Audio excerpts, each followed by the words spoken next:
So buck பவுண்டியில் என்னோட favourite code இதுதான்.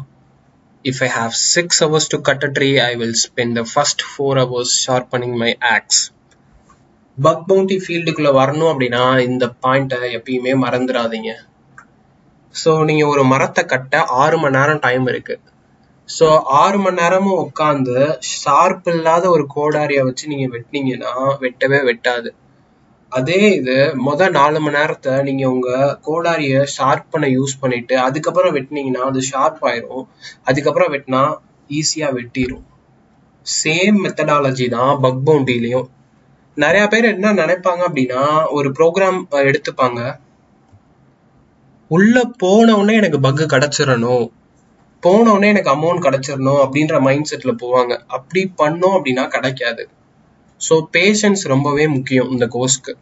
இந்த கோர்ஸ்ன்னு சொல்றதை விட இந்த ஃபீல்டுக்கு. ஸோ இந்த ஃபீல்டுன்னு இல்லை, மோஸ்ட்லி ஒரு ஸ்போர்ட்ஸாக இருக்கட்டும், எதா இருக்கட்டும், ஹார்ட் ஒர்க்கும் பேஷன்ஸும் இல்லாமல் உங்களால் எதுவுமே பண்ண முடியாது.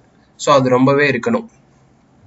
அண்ட் மெயினாக படிக்கிறதுக்கு இன்ட்ரெஸ்ட் இருக்கணும். இது இருந்தாலே போதும். அதுதான் பேசிக் ரெக்குவயர்மெண்ட் இந்த கோர்ஸ் படிக்க. ஏதாச்சும் ஒரு கம்ப்யூட்டரோ லேப்டாப்போ இருந்தால் போதும்.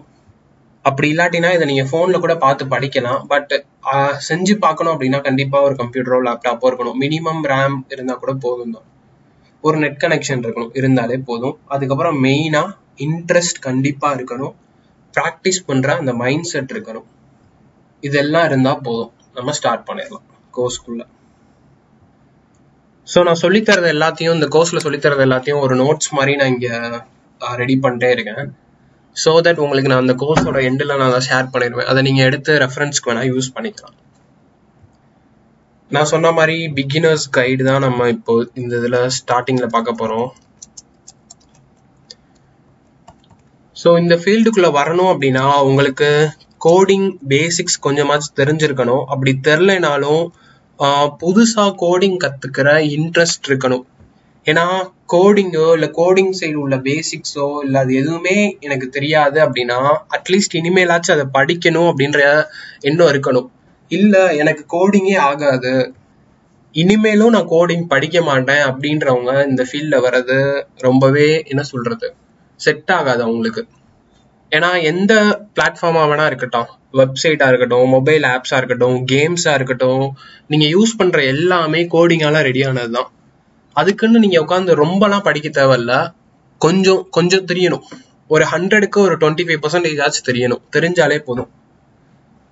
பெரிய டாப்பராக இருக்கணும், இல்லாட்டி நிறைய மார்க் எடுத்திருக்கணும், இல்லை நிறைய கோடிங் படிச்சிருக்கணும்னு தேவையில்ல. நான் சொல்றது ஜஸ்ட் பேசிக்ஸ் தெரிஞ்சிருக்கணும். அப்படி இல்லாட்டினா இனிமேலாச்சும் தெரிஞ்சுக்கணும். அது மேண்டிட்டரி. அது இல்லாமல் நம்ம சைபர் செக்யூரிட்டி ஃபீல்டுக்குள்ளே போக முடியாது. ஜஸ்ட் நான் இன்னும் கொஞ்சம் ஜூம் பண்ணிக்கிறேன். ஸோ அதை மறந்துடாதீங்க. அதுக்கப்புறம் நெட்வொர்க்கிங் பற்றி கொஞ்சம் நம்ம படிக்கணும். நெட்வொர்க் பேசிக்ஸ் பற்றி படிக்கணும். எப்படி ஒரு ரெக்வஸ்ட் வருது, ரெக்வஸ்ட் போகுது அப்படின்றத பற்றிலாம் படிக்கணும். ஸோ இது எல்லாத்தையும் நம்ம ஆல்ரெடி எத்திக்கல் ஹேக்கிங் ப்ராஜெக்ட் 2ல் போட்டிருப்போம். ஸோ அதை நீங்கள் படிச்சிருந்தீங்க அப்படின்னா ஓரளவுக்கு அந்த பேஸ்லாம் அதிலே கவர் ஆகிருக்கும்.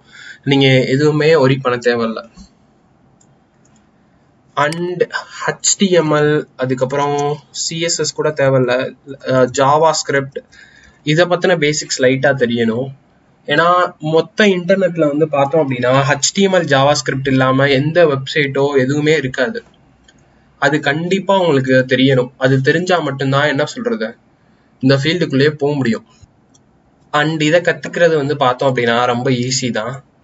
நம்ம சேனலில் பார்த்தோம் அப்படின்னா லேர்ன் வெப் டெவலப்மெண்ட் இன் தமிழ் அப்படின்னு சொல்லி ஒரு பிளேலிஸ்டே இருக்குது. அதில் போனீங்க அப்படின்னா உங்களுக்கு தேவையான பேசிக் HTML, பேசிக் CSS, பேசிக் ஜாவா ஸ்கிரிப்ட் அது எல்லாமே நீங்கள் கற்றுக்கலாம். ஒரு 2 hours 3 hours ஸ்பெண்ட் பண்ணி நீங்கள் படிக்கணும்.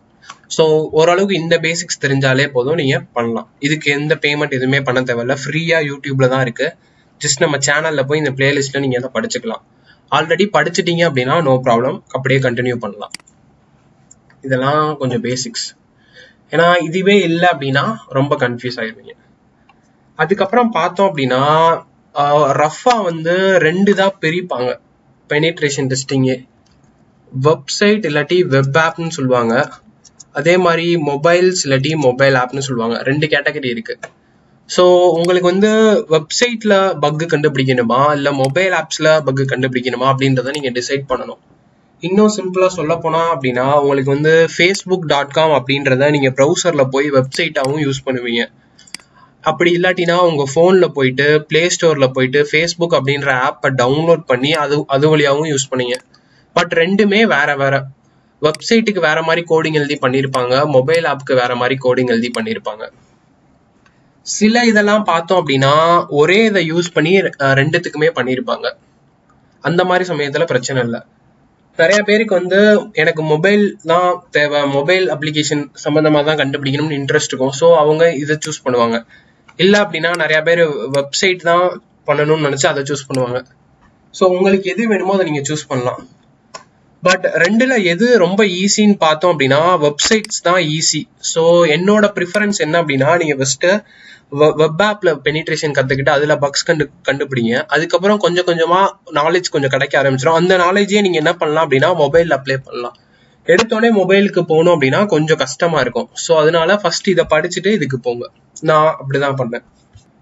ஜஸ்ட் என்னோட ப்ரிஃபரன்ஸ் தான் நான் சொல்றேன். ஸோ நம்ம என்ன பார்க்க போறோம்னா கம்ப்ளீட்டா வெப் அப்ளிகேஷன் தான் பார்க்க போறோம். ஏன்னா இதுலயே பார்த்தோம் அப்படின்னா ஆயிரக்கணக்கில் இருக்கு. ஸோ ஒன்னொன்னா தான் நம்ம பார்க்க முடியும். எல்லாத்தையும் போட்டு குமிச்சோம்னா நம்மளுக்கு கன்ஃபியூஸ் ஆயிரும், எதுவுமே புரியாம போயிடும்.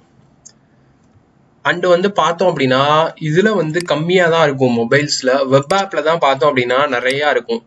நிறைய சைட்ஸ் எல்லாம் வந்து பார்த்தோம் அப்படின்னா மொபைல் ஆப்பே வச்சிருக்க மாட்டாங்க, வெறும் வெப்சைட் மட்டும்தான் வச்சிருப்பாங்க. அந்த மாதிரி சுச்சுவேஷன்லாம் நீங்க வெப்சைட் மூலம் தான் டெஸ்ட் பண்ற மாதிரி இருக்கும். பட் இது பியூர்லி உங்க சாய்ஸ் தான். பட் இப்படி இருக்குன்னு நான் சொல்றேன். அண்ட் நீங்க இந்த ஃபீல்டுக்குள்ள வரணும் அப்படின்னா இந்த வேர்டை நீங்க கேள்விப்படணும். OWASP. இதுக்கு என்ன அர்த்தம் அப்படின்னா open web application security project. So just நான் ரொம்ப டெக்னிக்கலா சொல்லாம கொஞ்சம் சிம்பிளிஃபைடா சொல்றேன். மொத இன்டர்நெட்லாம் வந்து இந்த மாதிரி இந்த ஒரு சைபர் செக்யூரிட்டி ஹேக்கர் அந்த மாதிரிலாம் வந்தது எப்போனா 2000 அரௌண்ட் 2000 தான் கண்டுபிடிச்சாங்க. அப்போ இந்த மாதிரி பிரச்சனைக்கெல்லாம் ஒரு சொல்யூஷன் கொண்டு வரணுமே அப்படின்னு சொல்லிட்டு இன்டர்நெட்ல இருக்க இந்த கம்யூனிட்டி, இந்த பெரிய பெரிய கோடர்ஸ் டெவலப்பர்ஸ் எல்லாரும் சேர்ந்து ஒரு கம்யூனிட்டி மாதிரி கிரியேட் பண்ணி அவங்க தான் ஃபர்ஸ்ட் செக்யூரிட்டிக்கு நமக்கு ஏதாச்சும் வேணும். அதாவது இப்போ எப்படின்னா இப்போ நம்ம வீடு இருக்கு, வீட்டுக்கு பாதுகாப்பு என்ன பண்ணுவோம், வாட்ச்மேன் போடுவோம். அதே மாதிரி இன்டர்நெட் இருக்கு, இன்டர்நெட்டுக்கு ஏதாச்சும் ஒரு செக்யூரிட்டி ப்ரோட்டோகால் மாதிரி ஏதாச்சும் தேவை அப்படின்றக்காக ஃபர்ஸ்ட் கொண்டு வந்தாங்க. அததான் open web application security project அப்படின்னு சொல்லுவாங்க. சிம்பிளிஃபைடா OWASP அந்த மாதிரிலாம் சொல்லுவாங்க. ஸோ இவங்க தான் என்ன பண்ணாங்கன்னா ஃபர்ஸ்ட் என்ன மாதிரி பக்லாம் இருக்கிறதுலே எந்த பக்லாம் ரொம்ப கஷ்டம், அதாவது எந்த பக்லாம் ரொம்ப இம்பாக்ட் அதிகம், அந்த மாதிரி ரூல்ஸ் எல்லாம் ஸ்பெசிஃபை பண்ணுவாங்க. ஒவ்வொரு வருஷமும் சொல்லுவாங்க. ஒவ்வொரு வருஷமும் நம்ம யூஸ் பண்ற கோடிங்லாம் மாறும். இப்போ எப்படி சொல்றது, 5 வருஷத்துக்கு முன்னாடி வேற மொபைல் ஃபோன் இருந்துச்சு, இப்போ பாத்தீங்கன்னா வேற மொபைல் ஃபோன் இருக்கு. 10 வருஷத்துக்கு முன்னாடி கூகுள் எப்படி இருந்துச்சு, வேற மாதிரி இருந்துச்சு. இப்போ எப்படி இருக்கு, இம்ப்ரூவ் ஆயிருச்சு. ஸோ ஒவ்வொரு வருஷமும் கோடிங் மாறும். ஸோ அந்த கோடிங்க்கு ஏற்ற மாதிரி ஒவ்வொரு டைப் ஆஃப் பக் எல்லாம் மாறும். ஸோ எந்த பக் வந்து ரொம்ப சிவியர், எந்த பக் சிவியர் இல்லை, எதெல்லாம் ஒர்த்து இல்லை, ஒரு பக்கு புதுசா வந்துச்சுன்னா அந்த பக் என்ன, அது எப்படி ஒர்க் ஆகும், அதனால என்ன பிரச்சனை வரும், இந்த மாதிரி இருக்க எல்லாத்தையும் அவங்க சொல்லுவாங்க. ஸோ இந்த ஃபீல்டுக்குள்ள வரணும் அப்படின்னா ஜஸ்ட் இதை தெரிஞ்சுக்கோங்க. இவங்க ஒரு வெப்சைட் வச்சிருக்காங்க, அதையும் நீங்க ரெஃபர் பண்ணலாம். OWASP.org. ஜஸ்ட் வேணும்னா போய் ரெஃபர் பண்ணிக்கலாம். இது வந்து 2001 ஃபவுண்ட் பண்ணாங்க. ஜஸ்ட் இதெல்லாமே ஒரு பேசிக்ஸ், ஜஸ்ட் எப்படி இந்த ஃபீல்டு வந்துச்சு அப்படின்ற மாதிரி உங்களுக்கு ரஃபா சொல்லிட்டு இருக்கேன். அதுக்கப்புறம் பார்த்தோம் அப்படின்னா இதுக்காகவே பிளாட்ஃபார்ம்ஸ்லாம் கொண்டு வந்தாங்க. அந்த பிளாட்ஃபார்ம்ஸ் பேரு தான் வந்து பார்த்தோம் அப்படின்னா HackerOne, Bugcrowd அப்படின்னு சொல்லுவாங்க. ஸோ இவங்கெல்லாம் என்னன்னா என்ன சொல்றது, உங்களுக்கு புரிய வைக்கணுன்றக்காக ரொம்ப சிம்பிளா சொல்றேன். பட் டெக்னிக்கலா சொல்லல, புரிய வைக்கணுமா. இப்போ நம்ம சிட்டில இருக்கோம். எக்ஸாம்பிள் நான் சென்னையில ஒரு ஏரியால இருக்கேன். என் வீட்டுல ஏதாச்சும் திருடு போகுது, நான் என்ன பண்ணுவேன், போலீஸ் ஸ்டேஷன்ல கம்ப்ளைண்ட் பண்ணுவேன், அவங்க கண்டுபிடிச்சு தருவாங்க. இது திருடினதுக்கு அப்புறம். திருடுறதுக்கு முன்னாடியே ஏதாச்சும் நான் பண்ணணும் அப்படின்னா, என் வீட்டை நான் பாதுகாப்பா வச்சுக்கணும் அப்படின்னா நான் என்ன பண்ணுவேன், ஆல்ரெடி செக்யூரிட்டி எல்லாம் போட்டு என் வீட்டை சுத்தி நிப்பாட்டிடுவேன். ஸோ அவங்க என்ன பண்ணுவாங்க, திருட வராம எப்பயுமே பார்த்துக்கிட்டே இருப்பாங்க. அதே மாதிரிதான் ஆன்லைன்ல இப்போ நீங்க புதுசா ஒரு வெப்சைட்டோ மொபைல் ஆப்போ ரெடி பண்றீங்க, நிறைய பேர் அதை யூஸ் பண்றாங்க, 1 கோடி பேர் யூஸ் பண்றாங்க.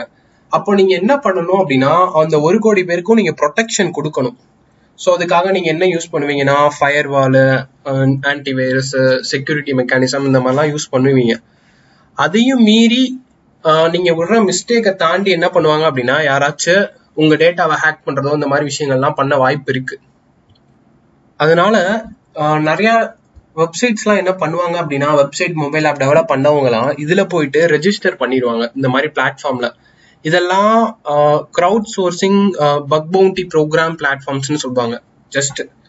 ஸோ அவங்க என்ன பண்ணுவாங்கன்னா இப்போ ஜியோமி நான் சொன்ன எக்ஸாம்பிளுக்கு, அமேசான் சொன்னேன், அவங்க எல்லாம் பார்த்தோம் அப்படின்னா அமேசான் வெப்சைட்டு அதெல்லாம் பார்த்தோம் அப்படின்னா ஆர்டர் பண்ற வெப்சைட்டு, அதுல எல்லா பொருளும் இருக்கும், ஆன்லைன் ஷாப்பிங். ஸோ கிட்டத்தட்ட 100 கோடி பேர் யூஸ் பண்ணுவாங்க. அந்த வெப்சைட்ல இருக்க ஏதாச்சும் ஒரு பக்கை எடுத்து யாராச்சும் மிஸ்யூஸ் பண்ணிட்டாங்கன்னா என்ன ஆயிரும், நிறைய பிரச்சனை ஆகும். ஸோ அதனால அவங்க என்ன பண்ணுவாங்கன்னா அவங்க இந்த மாதிரி பிளாட்ஃபார்ம்ல போய் ரெஜிஸ்டர் பண்ணிடுவாங்க. நம்மள மாதிரி இந்த விஷயங்கள்லாம் படிக்கிறாங்கல்ல அவங்கள என்னன்னு சொல்லுவாங்க அப்படின்னா ரிசர்ச்சர்ஸ்ன்னு சொல்லுவாங்க, சைபர் செக்யூரிட்டி ரிசர்ச்சர்ஸ்ன்னு சொல்லுவாங்க. நம்மள மாதிரி நாலேஜ் இருக்க ரிசர்ச்சர்ஸ் என்ன பண்ணுவாங்கன்னா இந்த பிளாட்ஃபார்ம்ல போய் ரெஜிஸ்டர் பண்ணி ஒரு ஐடி கிரியேட் பண்ணிப்பாங்க. இப்போ எப்படி நம்ம ஃபேஸ்புக்ல போய் ஒரு ஐடி கிரியேட் பண்றோம், இன்ஸ்டாகிராம்ல ஒரு ஐடி கிரியேட் பண்றோம், அது மாதிரி இதுல போயிட்டு ஒரு ஐடி கிரியேட் பண்ணிப்போம். ஐடி கிரியேட் பண்ணோம்னா இதுல நான் சொன்ன மாதிரி அமேசான், ஃபேஸ்புக் மாதிரி நிறைய ப்ரோக்ராம்ஸ் எல்லாம் இதுல ரெஜிஸ்டர் ஆயிருக்கும். நம்ம என்ன பண்ணுவோம்னா ஏதாச்சும் ப்ரோக்ராம்குள்ள போவோம், அவங்க அதுல டீடைல்ஸ் கொடுத்துருப்பாங்க. நம்ம போய் என்ன பண்ணுவோம்னா அவங்க பிளாட்ஃபார்ம்ல எல்லாம் போய் டெஸ்ட் பண்ணுவோம். டெஸ்ட் பண்ணிட்டு ஏதாச்சும் பக் இருக்கான்னு தேடுவோம். இருந்துச்சு அப்படின்னா அதை அவங்க கிட்ட ரிப்போர்ட் பண்ணுவோம். அது வேலிடா இருந்துச்சு அப்படின்னா, அதாவது உண்மையிலேயே அப்படி ஒரு பக் இருந்துச்சு அப்படின்னா நம்மளுக்கு அதுக்கேற்ற மாதிரி அமௌண்ட் தருவாங்க. இது ஜஸ்ட் ஒரு 2 நிமிஷத்துல நான் சிம்பிளா சொல்லி முடிச்சிட்டேன் புரியணுன்றதுக்காக. பட் இது ஒரு பெரிய ப்ராசஸ். அது எல்லாத்தையும் தான் இந்த வீடியோல நம்ம பார்க்க போறோம். அதாவது இந்த கோர்ஸ்ல ஃபுல்லாவே பார்க்க போறோம். ரொம்ப காம்ப்ளெக்ஸா இருக்காது, சிம்பிளா சொல்லி தருவோம் எப்படி ரெஜிஸ்டர் பண்ணி பக் கண்டுபிடிச்சு ரிப்போர்ட் பண்றது எல்லாத்தையுமே. So don't worry guys. So some details நம்ம பார்த்துருக்கோம். இன்னும் நிறைய பேருக்கு என்ன டவுட் இருக்குன்னா இந்த கோர்ஸ் படிச்சாலோ இல்லை இந்த ஃபீல்ட்ல வந்தாலோ ஃபியூச்சர்ல ஸ்கோப் இருக்கா அப்படின்றதான் நிறைய பேரோட கேள்வி.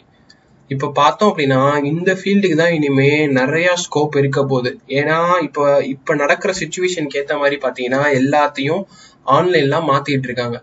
எக்ஸாம்பிள், சின்ன பிள்ளைங்க படிக்கிற ஸ்கூல்ல இருந்து பெரியவங்க பார்க்குற வேலையில இருந்து எல்லாத்தையும் ஆன்லைனா மாத்திட்டு இருக்காங்க. அவங்களுக்கு கிளாஸ் எடுக்கிறதுக்காக டீச்சர்ஸும் என்ன பண்றாங்க அப்படின்னா ஆன்லைனுக்கு அடாப்ட் ஆகிக்கிறாங்க. அதாவது ஸ்கைப், ஜூம்னு வீடியோ காலில் தான் கிளாஸ் எடுக்கிறாங்க. வேலை பார்க்குறவங்க என்ன பண்ணிட்டாங்கன்னா ஒர்க் ஃப்ரம் ஹோம்னு கொடுத்து எல்லாத்தையும் இன்டர்நெட்ல பார்க்க வச்சுட்டாங்க. அதே மாதிரி வெளியே மக்களால நிறைய போக முடியல. ஸோ பில் கட்டுறது இந்த மாதிரி விஷயங்களுமே நேர்ல போய் பண்ணிட்டு இருந்தவங்களுமே என்ன ஆகுறாங்க அப்படின்னா ஆன்லைன்ல போய் பண்ண ஆரம்பிச்சுட்டாங்க. ஸோ எல்லா பிளாட்ஃபார்முமே டிஜிட்டலைஸ் ஆயிட்டு இருக்கு, இன்னுமே ஆக போகுது நிறையா. அப்போ டிஜிட்டல் செக்யூரிட்டின்னு ஒன்று எல்லாருக்கும் தேவைப்படும். சைபர் செக்யூரிட்டி ஃபீல்டு பார்த்தோம் அப்படின்னா ரொம்ப ஹைக் ஆகி போகுது. அதனால இப்போ நீங்க இதை படிச்சீங்க அப்படின்னா கண்டிப்பா உங்களுக்கு ரொம்பவே 100% இந்த ஃபீல்ட்ல ஸ்கோப் இருக்கு. பட் நாலேஜ் கெயின் பண்ணீங்கன்னா, இல்ல சும்மா ஜஸ்ட் பார்க்கணுமேன்னு பார்த்துட்டு சும்மா ப்ராக்டிஸ் பண்ணாம இருந்தீங்கன்னா ஒன்றும் கிடையாது. நம்ம ஸ்கூல் காலேஜஸ்ல பார்க்குற மாதிரி சும்மா பார்த்துட்டு இது பண்ணிட்டு இருந்தீங்கன்னா உங்களுக்கு கிடையாது. அதுவும் இந்த ஃபீல்டு பார்த்தோம் அப்படின்னா கொஞ்சம் கஷ்டமா இருக்கும் ஸ்டார்டிங்ல வரவங்களுக்கு. பட் ஸ்டில் ரெகுலரா ப்ராக்டிஸ் பண்ணிட்டு நியூ திங்ஸ் லேர்ன் பண்ணிட்டே இருந்தீங்க அப்படின்னா அடாப்ட் ஆகி நீங்க சீக்கிரமா இந்த ஃபீல்ட்ல செட் ஆயிடலாம். அதே மாதிரி இன்னொரு விஷயம் பார்த்தோம் அப்படின்னா இந்த ஃபீல்ட்ல நிறைய புதுசா மாறிக்கிட்டே இருக்கும். இந்த ஃபீல்டு இந்த சென்ஸ் இந்த ஐடி சம்பந்த ஃபீல்ட்ல எல்லாம் பார்த்தோம் அப்படின்னா 6 மாசத்துக்கு ஒண்ணு இருக்கும், அடுத்த 6 மாசம் பார்த்தோம் அப்படின்னா கோடிங்க மாத்துவாங்க. அதனால நீங்க என்ன பண்ணணும் அப்படின்னா ஒரு டைம் நான் படிச்சுட்டேன் அதனால ஒரு 5 வருஷம் 10 வருஷம் அதை வச்சே ஓட்டிட முடியும் அப்படிலாம் நீங்க திங்க் பண்ணீங்கன்னா அது பாசிபிளே கிடையாது. எவ்ரி 6 months ஒன்று நீங்க அப்டேட்டடா இருக்கணும் இந்த ஃபீல்ட்ல. அதுதான் ரொம்பவே முக்கியம். சேலரி இந்த சென்ஸ் பார்த்தோம் அப்படின்னா ஓரளவுக்கு நீங்க ஒரு 6 month மேல எக்ஸ்பீரியன்ஸ் ஆயிருச்சு அப்படின்னா நீங்க மினிமம் 500ல இருந்து 5000 வரைக்கும் நீங்க டாலர்ஸ் ஏர்ன் பண்ணலாம். கிட்டத்தட்ட 2 லட்சம் 3 லட்சம் வரைக்கும் ஏர்ன் பண்ணலாம். ஃபுல் ஃபிளெஜ்டா இறங்குனீங்க அப்படின்னா 5 lakhs ஏர்ன் பண்ண முடியல அப்படின்னாலும் மினிமம் ஒரு 50,000 ஏர்ன் பண்ணலாம். அதை வச்சு நீங்க ஒரு கம்ஃபர்டபுளான லைஃப் ரன் பண்ணலாம். அப்படி இல்லாட்டினா பாக்கெட் மணியை யூஸ் பண்ணலாம். இந்த மாதிரி நிறைய விஷயத்துக்கு யூஸ் ஆகும். இது எதுவுமே இல்லை அப்படின்னா ஜஸ்ட் உங்களோட ஓன் சேஃப்டி அண்ட் செக்யூரிட்டிக்கு நீங்க இதை யூஸ் பண்ணிக்கலாம். ஏன்னா எந்த அப்ளிகேஷன் சரியில்லை அப்படின்றதெல்லாம் உங்களுக்கு தெரிய ஆரம்பிச்சிடும். அதுக்கப்புறம் நீங்க என்ன பண்ணலாம் அப்படின்னா ஓகே இது சரியில்லை, இதை நம்ம யூஸ் பண்ணக்கூடாது அப்படின்ற செல்ஃப் நாலேஜ் உங்களுக்கு வந்துடும். உங்களை நீங்க சேஃபா இந்த இன்டர்நெட்ல நீங்க வச்சுக்கலாம். இந்த மாதிரி நிறைய விஷயத்துக்கு வந்து இந்த மாதிரி சைபர் செக்யூரிட்டி கோர்சஸ் வந்து உங்களுக்கு ஹெல்ப்ஃபுல்லா இருக்கும். ஜஸ்ட் இந்த கோர்ஸோட ஒரு சின்ன பார்ட், ஒரு ஸ்கிராட்சை தான் ஜஸ்ட் இந்த ப்ரோமோ வீடியோவில் நாங்கள் ரிலீஸ் பண்ணியிருக்கோம். இது வந்து பார்த்தீங்க அப்படின்னா ஒரு பெய்டு கோர்ஸ் கண்டிப்பாக. ஏன்னா இதில் படித்து நீங்கள் ஏர்ன் பண்ண போகிறீங்க, அதனால அதுக்கேற்ற மாதிரி கொஞ்சமாச்சும் நீங்கள் பே பண்ணி தான் படிக்கணும். அண்ட் ஆல்சோ இந்த நாலேஜ் கெயின் பண்ண நாங்களும் பார்த்தீங்கன்னா நிறைய அமௌண்ட் ஸ்பெண்ட் பண்ணியிருப்போம். கிட்டத்தட்ட லேக்ஸ் கணக்கில் செலவு பண்ணியிருப்போம். ஏன்னா இந்த மாதிரி கண்டென்ட்லாம் பார்த்தீங்க அப்படின்னா ரொம்ப அதிகம். ஃபர்ஸ்ட் ஃபாரின்ல தான் வரும். அங்கெல்லாம் பார்த்தீங்க அப்படின்னா $1,000 $1,500 கோர்ஸ் ஃபீ கட்டி படிக்கிற மாதிரி இருக்கும். பட் அது வந்து இந்தியன் பீப்புளுக்கோ சரி, இல்லை நம்ம லோக்கல் கம்யூனிட்டி பீப்புளுக்கோ சரி ரொம்பவே பணம் அதிகமாக இருக்கும். அதனால அவங்களால அதை கட்டி படிக்க முடியாது. அதனால தான் ரொம்பவே லோ காஸ்ட்ல இந்த கோர்ஸை நாங்கள் ரெடி பண்ணியிருக்கோம். கிட்டத்தட்ட பார்த்தோம் அப்படின்னா $13. ஸோ $13 ரொம்ப பெரிய அமௌண்ட் கிடையாது, ரொம்பவே சின்ன அமௌண்ட். இந்த கோர்ஸில் வந்து பார்த்தோம் அப்படின்னா நீங்கள் படிச்சுட்டு அசால்ட்டாக மினிமம் $100 வரைக்கும் ஏர்ன் பண்ணலாம். அதை கம்பேர் பண்ணோம் அப்படின்னா அது ரொம்பவே சின்ன அமௌண்ட் தான். ஸோ நம்ம நிறையா திங்ஸ் வந்து வேஸ்ட்டாக செலவு பண்ணுவோம், மூவி, ஃபுட் அப்படின்ட்டு. ஸோ அதுக்கு இன்வெஸ்ட் பண்ணும்போது எஜுகேஷனுக்கு நீங்கள் இன்வெஸ்ட் பண்ணலாம். ஸோ திங்க் பண்ணி பாருங்கள், இன்ட்ரெஸ்டாக இருக்கவங்க ஜாயின் பண்ணலாம்.